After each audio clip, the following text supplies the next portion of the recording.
Hey y'all, it's been a little while. Hey y'all, how you doing? Sun is shining, looking nice. I'm actually back on Facebook. It's been I deactivated my account because I got so sick of Facebook, right? But I came back really to talk about Michael Jackson, you know, and all the bullshit that's been going on with his what's his leaving Neverland nonsense. Um, I don't know what to tell you, man. I mean, I'm going to defend, yeah, my childhood. Yeah, and Michael Jackson is an incredible and important part of the person I am today.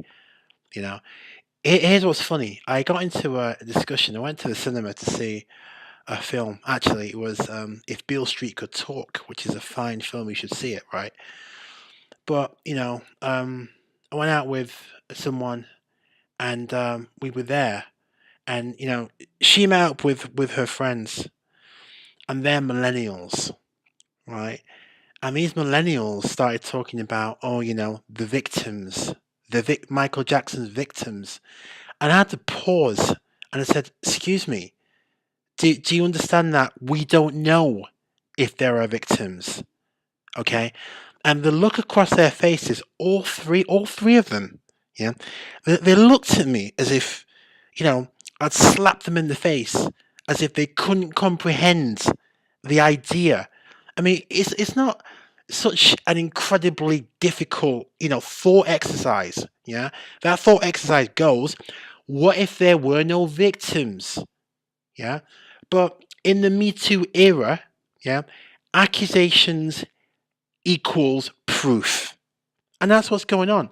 Or it's a devolving into a witch hunt, a Salem witch hunt. It's devolving into a McCarthyite era witch hunt. And all you have to do is point the finger. Point the finger in the Me Too era, and that is as good as you're being dead. That's as good as proof. And that's what's going on. Right? So I came back to post. Honestly, what a pity to see friends climb aboard this Me Too fueled moral gravy train and piling on the legacy of a dead man. Yeah. What about the victims of sexual abuse? They cry. Well, what has that to do with Michael Jackson? He was tried, he was acquitted, he died. The man died. The man was innocent under the law. Do not tar his powerful legacy by association. You are lazy. The intersection of race, revenge, and feminism is a fascinating topic. This movement appears not to have interfered with the estate of Elvis Presley, whose predilection for newly pubescent girls is well documented. Curious, isn't it?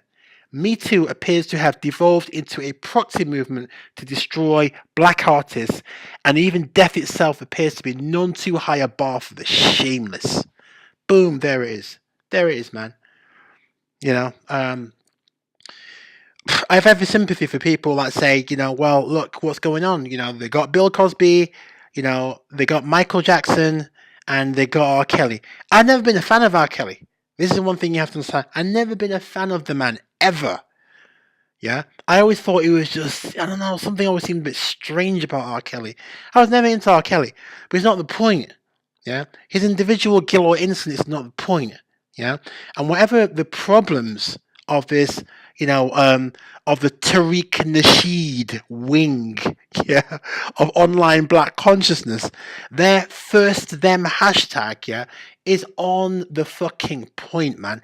It's on the money, yeah. Why are you making black folk the face of fucking Me Too? How are you doing that? The whole thing is ridiculous, right?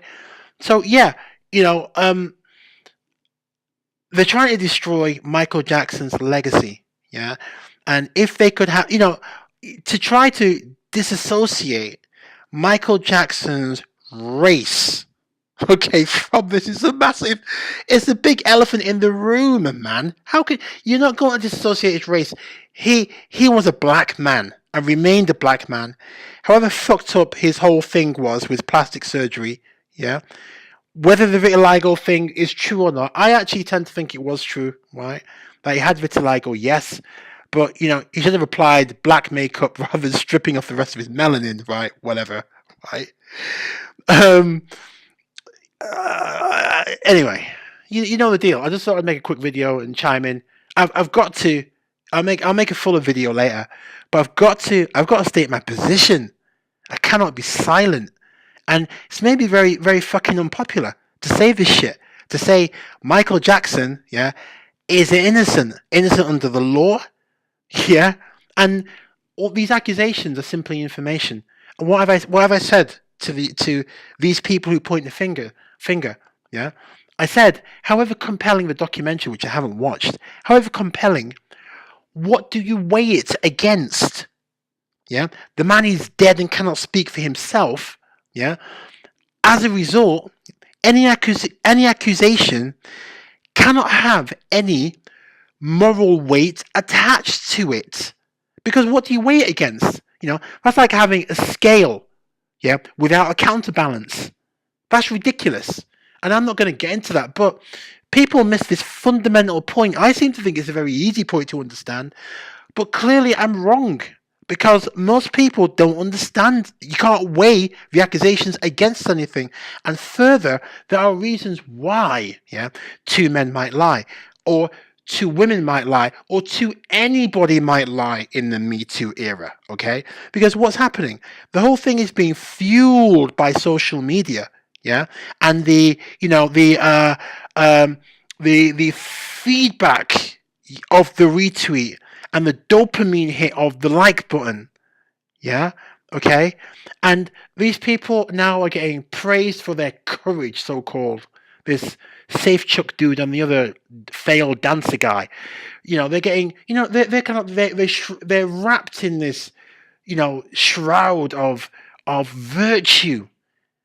Yeah, right. As if they are angels that can do no wrong. As if they are, they escape. Yeah, the usual foibles of our existence, like deceit and greed. You know what I'm saying? And revenge and extortion and all these other things that Me Too has unleashed. And this is the problem with the Me Too movement. Yeah, there's no recognition that people can lie. Of course, people can lie, yeah, but that's not what's going on. People are just making the accusation, and then the accusation sticks, yeah, and it's almost impossible to unstick that accusation. Now, here's what I think is going to happen.